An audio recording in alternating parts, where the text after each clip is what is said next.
My name's James Whitaker. I'm 72 years old, and I've always thought of myself as a pretty healthy guy.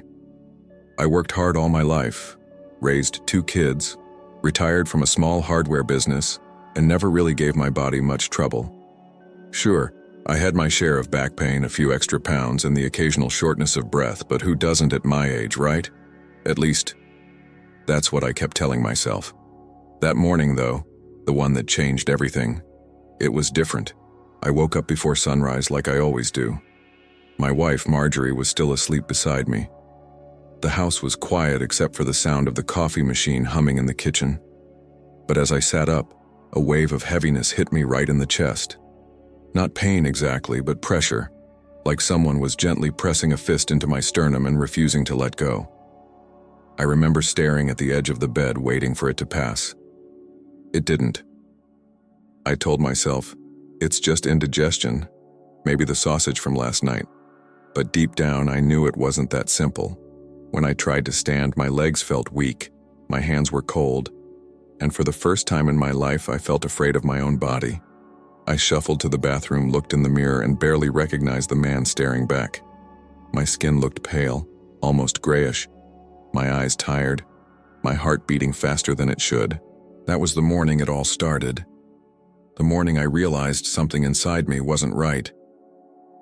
I sat at the kitchen table staring at my breakfast, 2 slices of toast, a couple strips of bacon, and a cup of black coffee. The same breakfast I'd had for decades. But that day, for some reason, I couldn't bring myself to eat it. Something about the smell of the bacon grease turned my stomach, and as I watched the oil shimmer on the pan, I thought, how many mornings like this have I had? How many years had I been feeding myself things I didn't even think twice about? Marjorie walked in, wrapped in her robe. She smiled softly and said, "You look pale, Jim. You okay?" I nodded, trying to play it off.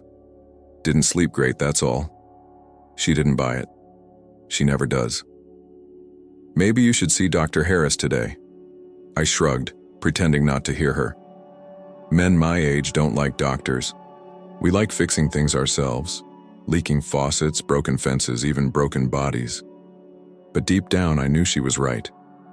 Later that morning, while she was watering her plants, I sat on the porch, watching the world wake up. Birds, sunlight, the neighbor's dog chasing its tail. Everything looked normal, peaceful, except for me.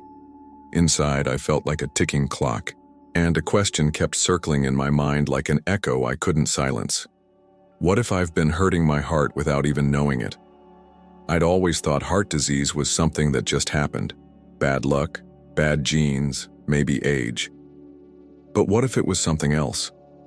Something I'd been doing every single day without realizing. That thought stuck with me. That afternoon, I did go to the doctor, mostly to make Marjorie happy. Dr. Harris listened, nodded, ran a few tests, and said something that hit me harder than I expected.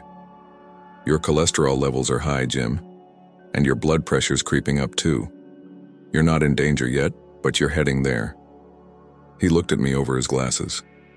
"You've got to take better care of your heart." I laughed nervously. "Doc, I walk every morning. I stay active." He smiled, not unkindly, but with that look that says you're missing the point.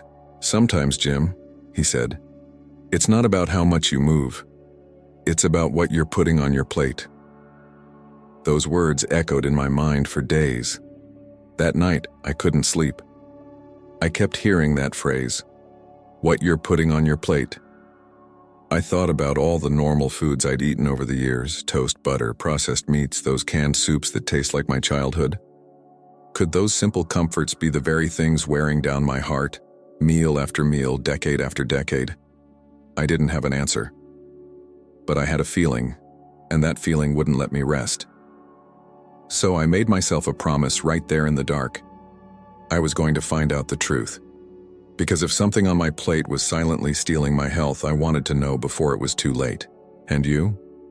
Have you ever wondered if something you eat every day might be quietly working against you? If the foods you grew up trusting might not be so harmless after all? That morning was the start of my search, and what I discovered in the weeks that followed completely changed how I see food, and how I understand my own heart. It's strange how the things that hurt us the most rarely feel dangerous in the beginning. They come dressed in comfort, warm toast in the morning, a quick sandwich at noon, a late-night snack in front of the TV. They don't shout, they whisper, and by the time you hear the warning, it's often too late to ignore it. That's how it was for me. My danger didn't come from a cigarette or a whiskey glass, it came from what I thought was normal. After that doctor's visit, I started paying attention, really paying attention, to what I ate every day. It was like opening my eyes for the first time in years. Breakfast, 2 slices of white toast, a bit of margarine, sometimes bacon or sausage. Lunch, a ham sandwich, maybe some chips, a can of diet soda. Dinner, something quick and easy. Frozen lasagna, canned soup, or takeout when Marjorie was too tired to cook. Nothing outrageous, nothing that screamed bad. But when I thought about it, I realized something chilling. I'd been eating like this for decades. I remember one afternoon, I was sitting with my grandson, Evan, at the kitchen table. He's 12, bright kid, full of energy. He looked at my plate and wrinkled his nose. "Grandpa, you still eat that stuff?" he said, pointing at my plate of bacon and eggs. I laughed. "What's wrong with bacon, huh? I've been eating it since before your dad was born." He shrugged. "Mom says it's bad for your heart. Too much salt. Too much something." He couldn't even remember the word, but the message landed. It's a strange thing. When truth comes from a child, it cuts deeper. That night I sat in the living room staring at my half-empty glass of diet soda. The label said 0 sugar, but I remembered something Dr. Harris had mentioned. "Jim, artificial sweeteners can mess with your metabolism and blood vessels. Your heart still pays the price." I started reading labels. I couldn't believe how many words I didn't even recognize. Hydrogenated oils, sodium nitrate, corn syrup solids. All these years I'd trusted the idea that if it was sold in a store it must be fine. But fine doesn't mean safe. And convenience. Well, that's a slow poison all on its own. Marjorie tried to comfort me. "Jim, you've eaten like this your whole life and you're still here." She meant it with love, but it hit me hard. Because still here wasn't good enough anymore. Still here meant tired. Still here meant weak. Still here meant sitting on the porch watching the world move faster while I moved slower. And that wasn't living. That was surviving. A few days later, I took a slow walk around the neighborhood. It was chilly, the kind of crisp morning that smells like fallen leaves and wood smoke. As I walked past the bakery, the smell of fresh pastries hit me like a memory. My mother's kitchen when I was a boy. She used to bake biscuits every Sunday, golden and buttery, served with syrup. I smiled, but then I remembered how she used to clutch her chest years later, sitting in that same kitchen, whispering that it felt tight again. She never blamed the food. None of us did. We just accepted that hearts get old. But what if they get tired before they get old? Tired from years of fighting against what we feed them? That question started haunting me. I began keeping a small notebook. Marjorie called it my food diary. Each day I'd write what I ate and how I felt afterward. And you know what I noticed? After heavy meals and the kind I used to love, my heart would race. My chest would tighten. My energy would drop. But after simpler meals, a bowl of oatmeal with berries or grilled chicken with vegetables, I felt lighter, clearer, more awake. It was subtle, but it was real. And once you notice a pattern, you can't unsee it. I started talking to other men at the community center. Guys my age, mostly retired, most of them on some kind of medication. I asked if they ever thought about how food affected their heart. One of them laughed. "Jim, at our age, we just eat what doesn't hurt our teeth." We all laughed, but it stuck with me. That quiet surrender, that sense that it's too late to change, it broke my heart more than the cholesterol ever could. I realized how many of us were walking around like ticking clocks, eating the same things that were slowly winding us down. One evening, I was flipping through old photo albums. There was a picture of me at 50, strong, tan, standing next to my fishing boat. I looked alive. Then I caught my reflection in the window, softer, grayer, slower. And for the first time, I asked myself something I'd been avoiding. When did I stop taking care of the man in that picture? It wasn't a single moment. It was every soda can, every late-night snack, every "it's just a little butter," the slow burn of everyday choices. I started to understand that food isn't just fuel, it's a message. Every bite we take tells our body something, to heal or to harm, to build or to break. And for years my message had been, I don't have time to care. But now I had all the time in the world, and I couldn't afford to waste it. So I made a decision that night. I was going to uncover the truth. No more guesses, no more, everyone eats this. I wanted to know which foods were silently hurting men and women like me, people who'd done everything right but still felt their hearts fading. And I didn't have to wait long for an answer. Because a week later, during my morning walk, I ran into someone who'd change everything and opened my eyes to what was really happening inside my body. It happened on a Tuesday morning, one of those cold, gray days when the sky feels heavy, like it's thinking about crying but can't quite do it. I'd just finished sweeping the porch. Nothing heavy, just a few fallen leaves. But as I stood up, something inside me shifted. It started as a flutter, a strange, uneven rhythm in my chest. Then came the tightness, then the dizziness. I grabbed the railing, gasping for air. The world tilted, blurred. My heart pounded like a trapped bird in a cage. For a second, I thought it would stop altogether. Marjorie's voice came from inside the house, soft at first, then sharp with panic. "Jim? Jim, what's wrong?" I couldn't answer. My throat felt dry, my vision narrowing into a tunnel. She called 911, her hands shaking so hard she dropped the phone twice. I remember her kneeling beside me on the porch, tears in her eyes. "Don't you dare leave me, James Whitaker." That sentence, half a plea, half an order, cut through everything. And then, nothing. I woke up hours later in a hospital bed.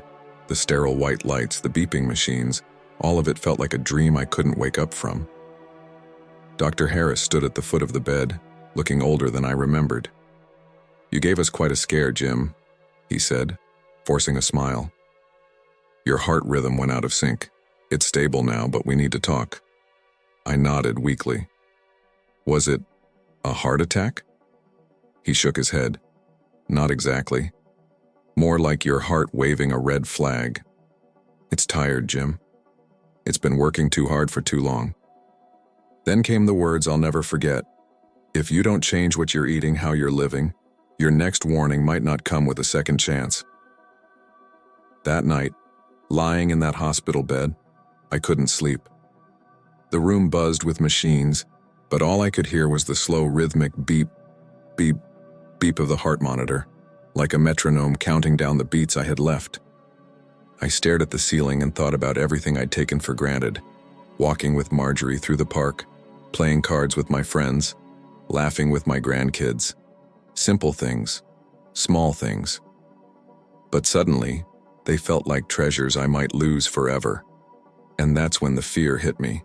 Not panic, something deeper. A quiet, suffocating fear of disappearing before I was ready.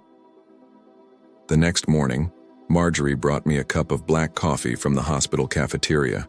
She tried to smile, but her eyes were red. "You scared me," she whispered. I reached for her hand. Thin, soft, familiar.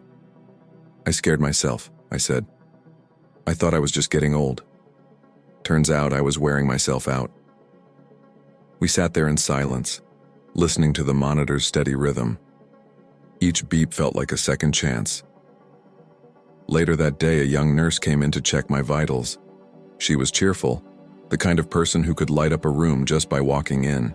She looked at my chart and said, "Mr. Whitaker, you've been lucky. Most folks don't get a warning this gentle." I raised an eyebrow. "Gentle? Didn't feel gentle." She smiled. "I mean it. Your heart's talking to you. You just have to listen before it starts shouting." Those words, simple as they were, stuck with me. Because for years my heart had been talking. in the shortness of breath, the fatigue, the tightness after meals, the restless nights. I just didn't want to hear it. That evening, when Marjorie went home to rest, I asked the nurse if I could have a notepad. She looked puzzled but handed me one. And that's when I started writing. Really writing. Every food I'd eaten that week. Every habit. Every shortcut I'd justified. I realized my problem wasn't age. It was neglect. I'd spent decades taking care of everyone else. My family, my business, my bills. But I'd left my own body behind. And it was catching up to me. At some point, I fell asleep. I dreamt of my father, strong, stubborn, just like me. He died of a heart attack at 65, right after mowing the lawn. In the dream, he was sitting at our old kitchen table, sipping coffee, looking at me. He said, "You don't get to make the same mistakes I did, son." I woke up in tears. It wasn't just a dream, it was a message. The next morning, when Dr. Harris came by, I told him I was ready to change. He smiled, a real smile this time. "That's good to hear," he said. "Start simple. We'll talk about what to avoid and what to add back in, but remember, Jim, your plate is your medicine cabinet." My plate. Those words hit harder than any prescription, because that's when it truly sank in. My heart hadn't betrayed me. I had betrayed it. When I got home a few days later, the house felt different. Quiet. Fragile almost. I sat at the kitchen table again, the same spot where it all began, and looked at the food in front of me. Toast. Margarine. Bacon. The same breakfast I'd eaten that morning weeks ago when the pressure first began. But now it looked different, like poison disguised as comfort. And I knew I could never look at it the same way again. That was my breaking point. Not just the porch, not the hospital, but the realization that I'd been slowly breaking myself, one bite at a time. And maybe you felt that too. The fatigue that doesn't go away, the tightness you brush off, the way your body whispers, "Something's not right. Don't wait until it shouts," because I almost did. And I won't ever make that mistake again. It had been 3 weeks since I'd come home from the hospital. 3 quiet, slow weeks, the kind where every sound in the house feels louder, every step feels heavier, and every moment alone starts to echo. I followed doctor's orders: lighter meals, short walks, plenty of rest. But something inside me still felt uncertain. Like I was standing at the edge of a road I didn't know how to walk anymore. I'd stopped eating the old foods, bacon, white bread, margarine, but I didn't really know what to eat instead. The world is full of advice, but it all sounds the same: low fat, low carb, high fiber, heart healthy, sugar-free. After a while, it just becomes noise. One chilly afternoon, I was out for my walk, the kind my doctor insisted on, slow and steady, 1 block at a time. The air smelled like rain and pine. Leaves crunched under my shoes, and I could hear the distant sound of someone raking their yard. That's when I saw her. She was standing by her gate, wearing a soft gray sweater and a faded sun hat. I'd seen her before, always tending to her roses, always with that same gentle expression. "Morning, James," she said, waving slightly. "Haven't seen you out in a while." Her name was Dr. Sarah Emerson, though most folks in the neighborhood just called her Sarah. She'd retired years ago after practicing medicine for nearly 4 decades. Everyone respected her, not because she was a doctor, but because she carried herself like someone who still cared. We talked for a bit, small talk at first, the weather, the flowers, how her cat Milo had started sleeping on her porch swing again. Then she looked at me a little longer than usual. "You're thinner," she said, "and your color's better. Been making changes, haven't you?" I nodded. "Trying to. Doctor's orders." She smiled knowingly. "That's good, but sometimes doctors give orders that don't fit real life." I chuckled. "You'd know, right?" "Oh, I do," she said softly. "I gave a lot of them in my day. Some useful, Some, not so much. There was something about the way she said it, honest, not bitter, that made me stop walking. After a moment, she tilted her head. Mind if I ask what you've changed so far? I told her the truth, that I'd cut back on salt, tried to avoid fried food, switched from butter to margarine. At that, her expression changed slightly, the kind of look doctors get when they're too polite to argue. Margarine? She said, almost to herself. Yeah, I answered. Everyone says it's better than butter. Less fat, you know. She shook her head gently. Oh, James, that's one of the oldest lies in nutrition. She motioned for me to sit with her on the garden bench. The air smelled like lavender and wet soil. And for the next hour she spoke, not like a doctor lecturing a patient, but like a grandmother explaining something she wished someone had told her sooner. She told me about what she called the silent five. 5 everyday foods that quietly wear down the heart over time. Not through immediate damage, but through slow, invisible inflammation. People think heart disease is about fat or sugar, she said, her voice steady. But it's really about inflammation, the little fires that never stop burning inside your blood vessels. And those fires are often fed by what you eat every single day. I leaned forward, listening like a kid in school again. 5 foods? I asked. Just 5? Just 5 to start with, she said, smiling. The ones I wish every person over 70 knew about. Then she looked me straight in the eye. Do you want to know what they are? I nodded slowly. Good, she said. But promise me something first. Don't think of this as a list of rules.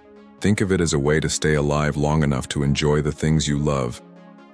I promised.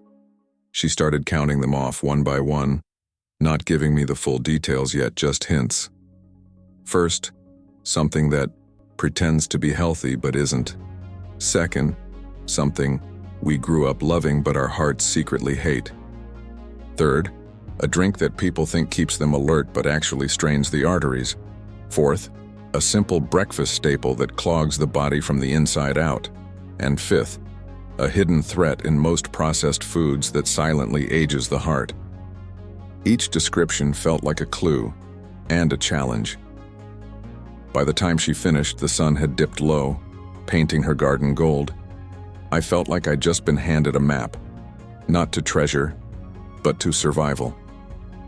Before I left, she placed a small folded paper in my hand.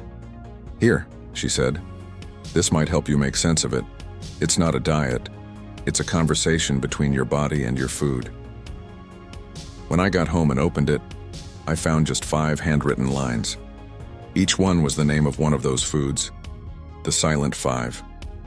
And when I read them, I froze. Every single one was something I ate regularly.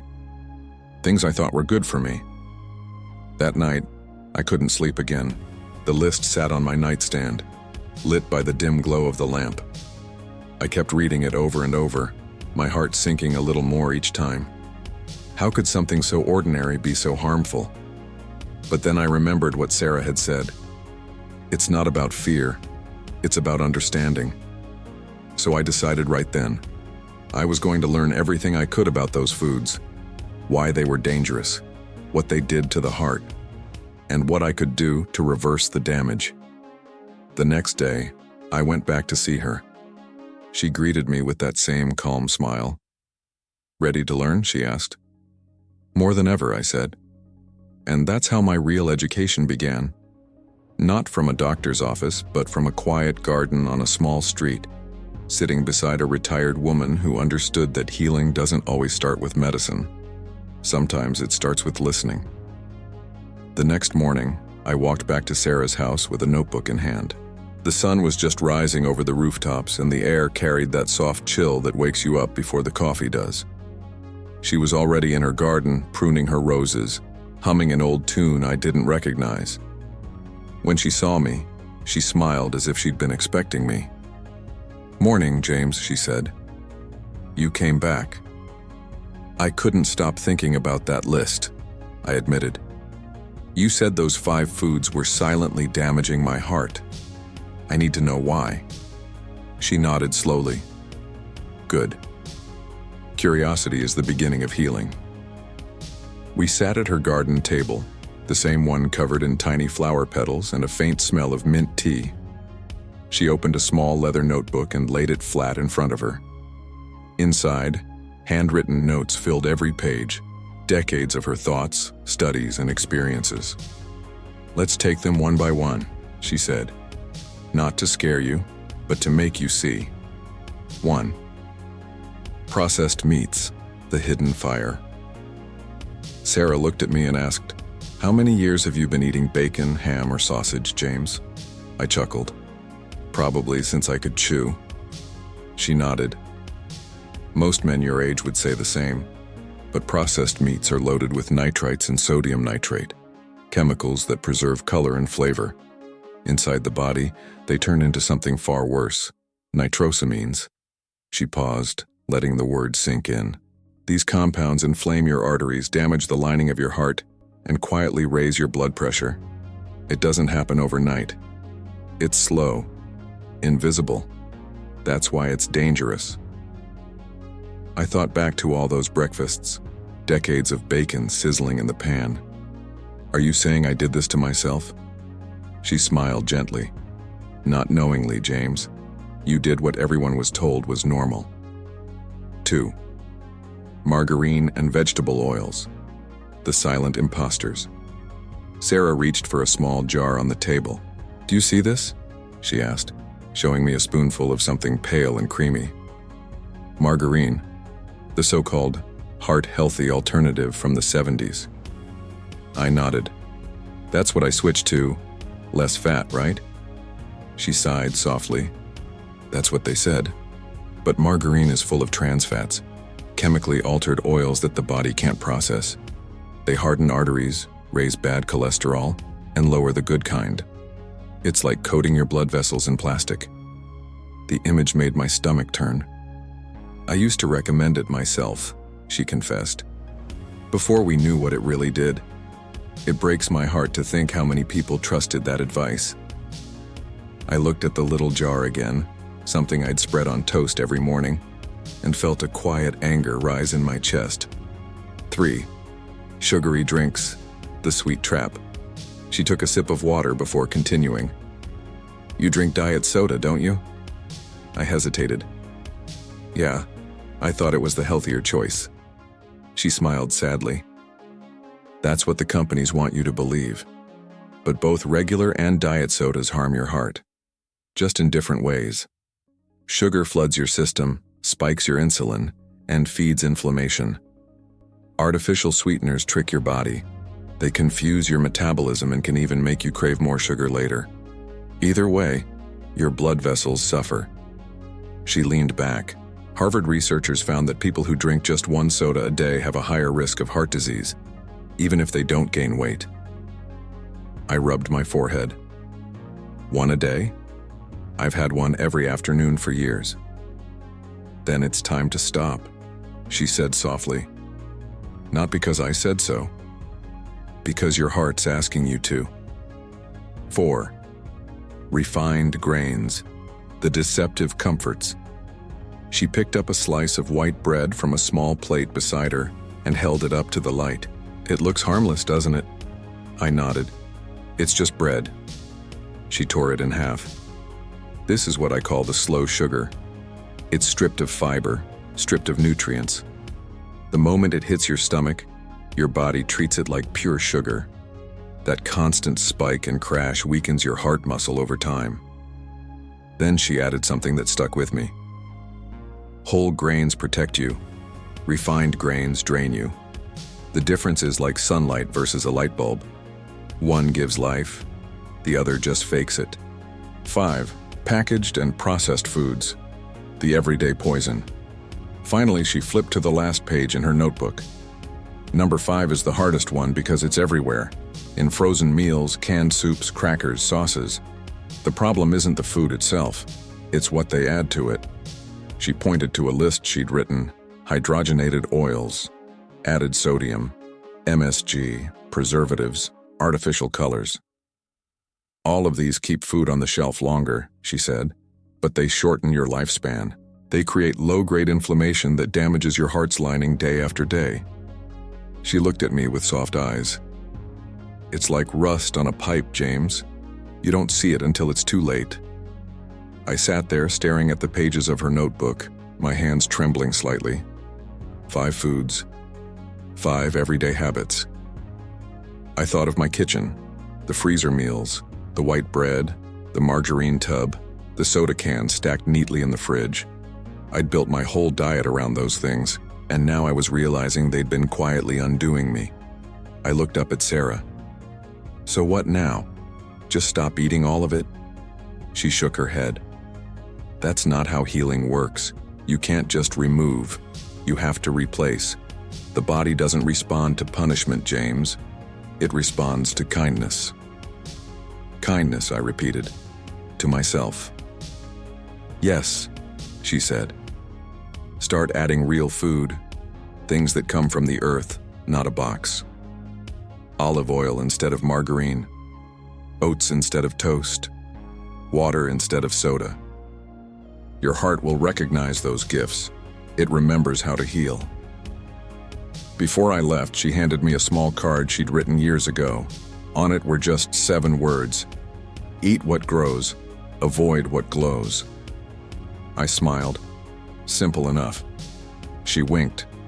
That's the point. Healing doesn't need to be complicated and just honest.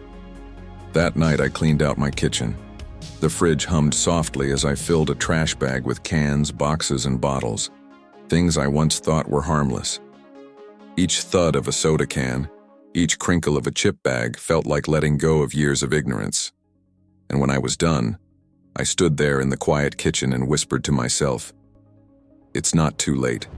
My heart's still beating, and I owe it better than this. The next morning, Sarah invited me back, this time to her kitchen. It wasn't like a doctor's office, not even close. The place smelled like lemon and rosemary. Sunlight spilled through the windows, landing softly on wooden counters filled with jars of herbs, oats, olive oil, and little bowls of colorful spices. This, she said, gesturing around, is my lab now.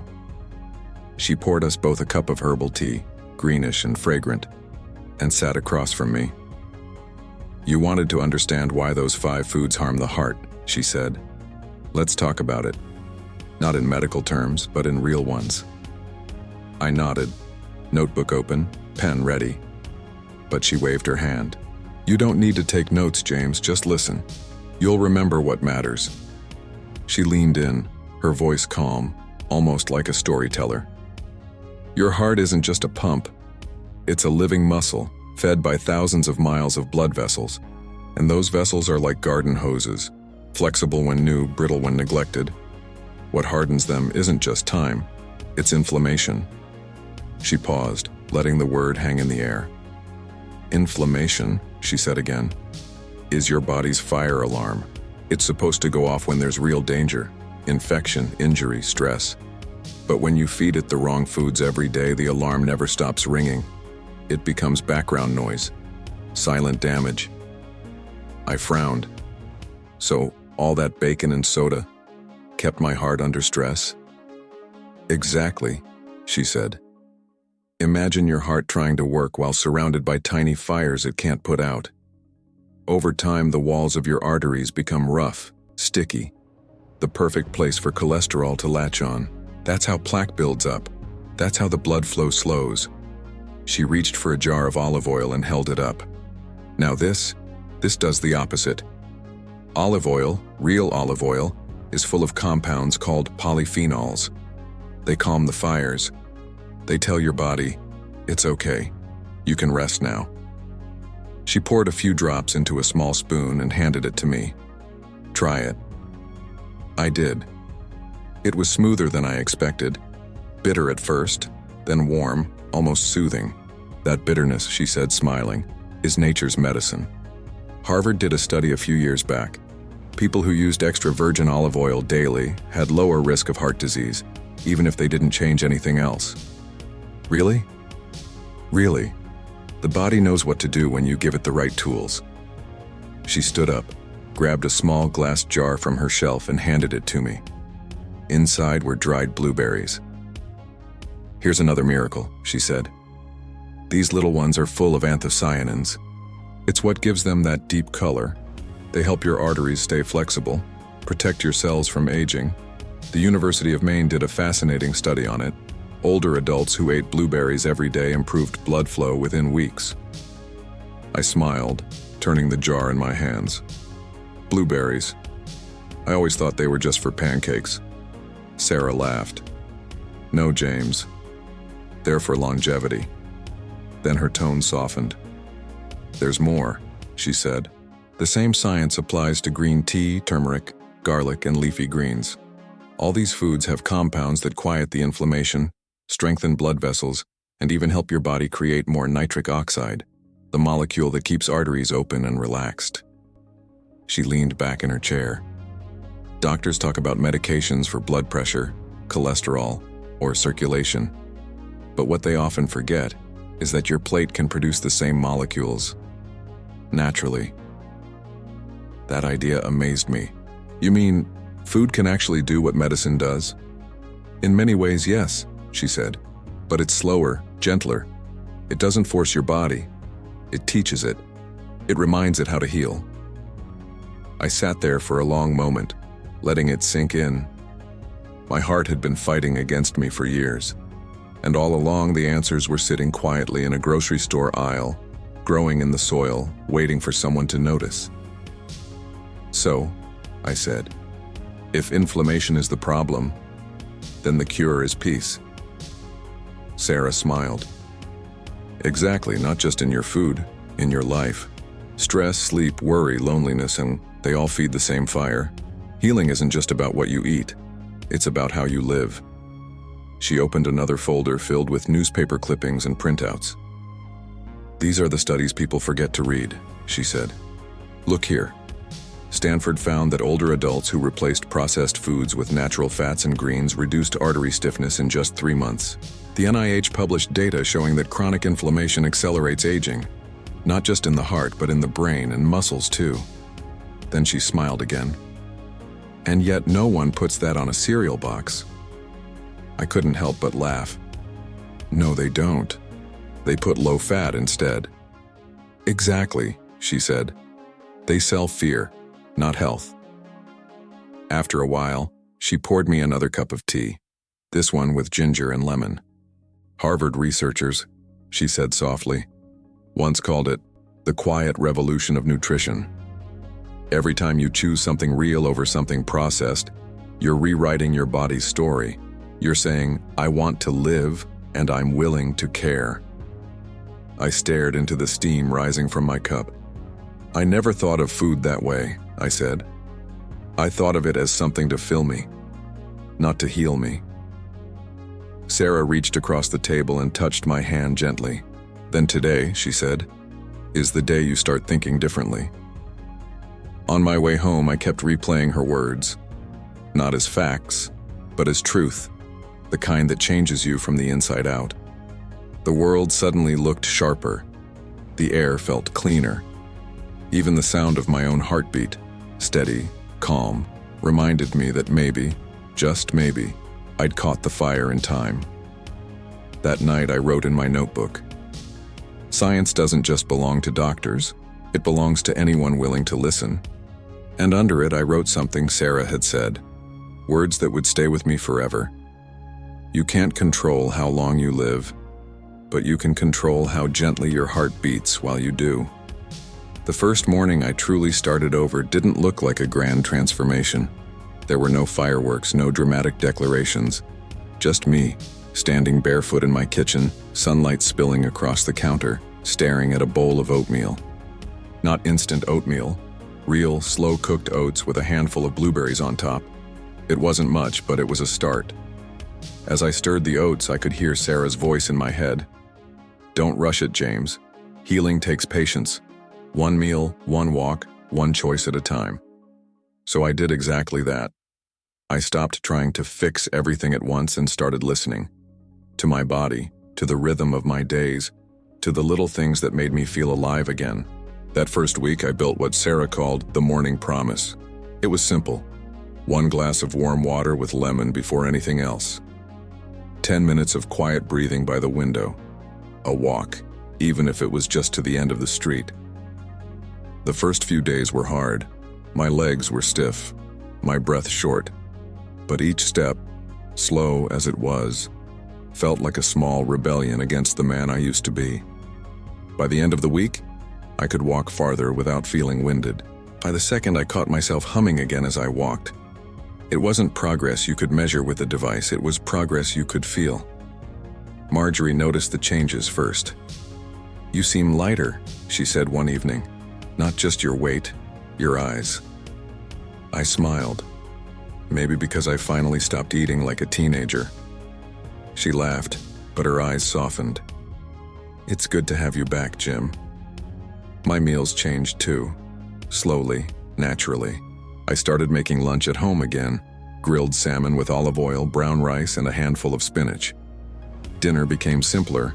Vegetable soup, roasted chicken, or sometimes just a salad with avocado and garlic dressing. And you know what surprised me most? Food began to taste different. Cleaner, deeper, alive. It wasn't about dieting or restriction. It was about respect. For my heart, for my years, for the second chance I'd been given. One afternoon, I walked back to Sarah's house with a small notepad. "Look," I said proudly, handing it to her.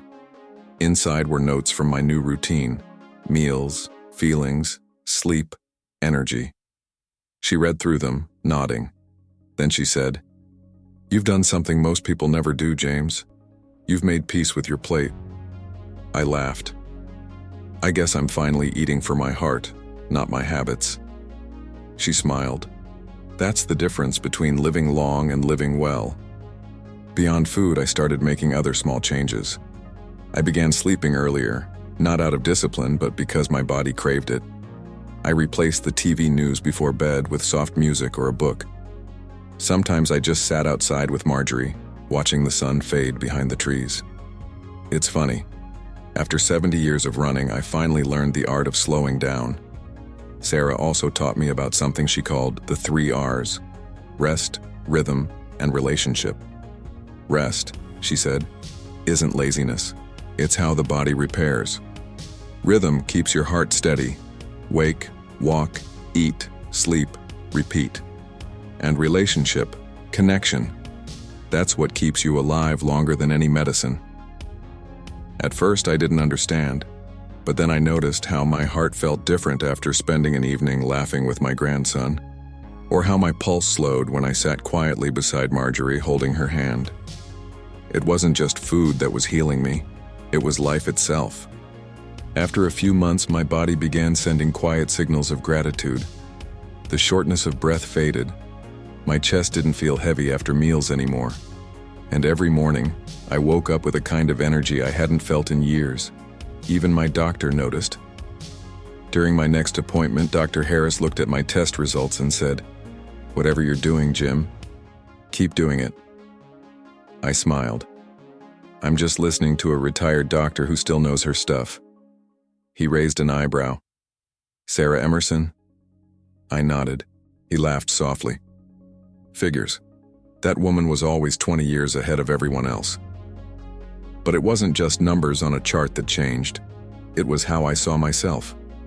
I used to think getting older meant losing pieces of who I was. Strength, memory, freedom. Now I realized it was an invitation to rebuild, to grow differently. One evening, as I sat watching the sunset, I whispered to myself, maybe aging isn't about getting weaker. Maybe it's about getting wiser about what really matters. And if you'd seen me then, stirring my oatmeal in the morning, walking with steady steps, laughing with Marjorie in the kitchen, you wouldn't have seen a man recovering. You'd have seen a man living again. Because every change, no matter how small, was a promise kept. A promise to my heart. A promise to the years I still had left. And you? If you're reading this, maybe you've felt the same. That quiet worry. That ache that tells you something's off. Start small. Drink water before your coffee. Add berries to your breakfast. Take a slow walk after dinner. Because healing doesn't begin with perfection. It begins with one gentle choice. 6 months. Half a year. That's how long it's been since the day I sat in Sarah's garden staring at a list of 5 foods that were quietly stealing my life. Back then, my heart felt like a stranger. Distant, fragile, unpredictable. Now, when I wake up in the morning and place my hand on my chest, it feels steady, confident, almost peaceful. The first thing I notice these days isn't the pain or the fatigue. It's the sound of birds outside my window. Soft, rhythmic, like they're keeping time with my heartbeat.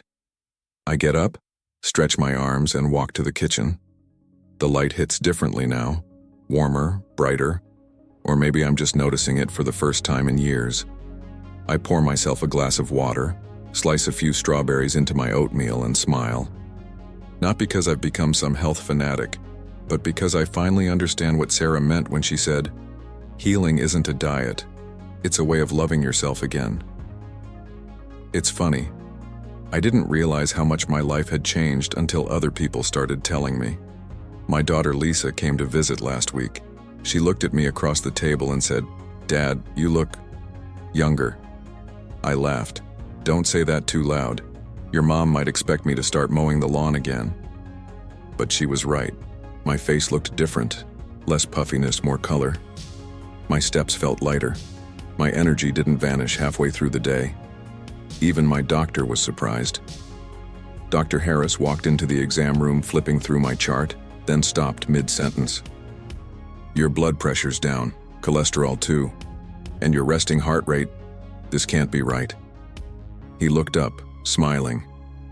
"You've got the heart of a man 20 years younger." I chuckled. "Tell that to my knees." He laughed. "Keep walking the way you are and even they'll thank you." But it wasn't just the physical changes. Something deeper had shifted. Something in the way I saw life. Before all this, I used to count time by the things I'd lost. Strength, memory, the ability to do what I once could. Now I count by the things I've gained. Peace, clarity, gratitude. I no longer rush through meals. I don't eat in front of the TV. Every bite feels like a small conversation with my body, a promise that I'm still listening. One afternoon, I stopped by Sarah's house again. She was on her porch, sipping tea and reading a book. When she saw me, she smiled, that knowing smile of hers. "Well," she said, "if it isn't my favorite student?" I laughed. "You'd be proud, Doc. I haven't touched soda or margarine in 6 months." She raised her cup. "Then your arteries are probably throwing you a party." We sat together for a while, watching the clouds drift by. After a moment, I asked, "Why do you think it took me so long to change?" She looked thoughtful. "Because fear isn't what makes people change, James. It's love. You started when you realized you still had something and someone to live for." Her words hit deep. That night, I told Marjorie how grateful I was, not just for her patience, but for her quiet strength through it all. She smiled and said, "You know, I was scared too, Jim. Every time you coughed, every time you winced after dinner, I thought, what if?" We sat together in silence for a while, her hand in mine, the TV humming softly in the background. Then she whispered, "You came back to me." And I realized she was right. I had. 6 months later, I walk every morning without fear. The hill that used to steal my breath now feels like an invitation.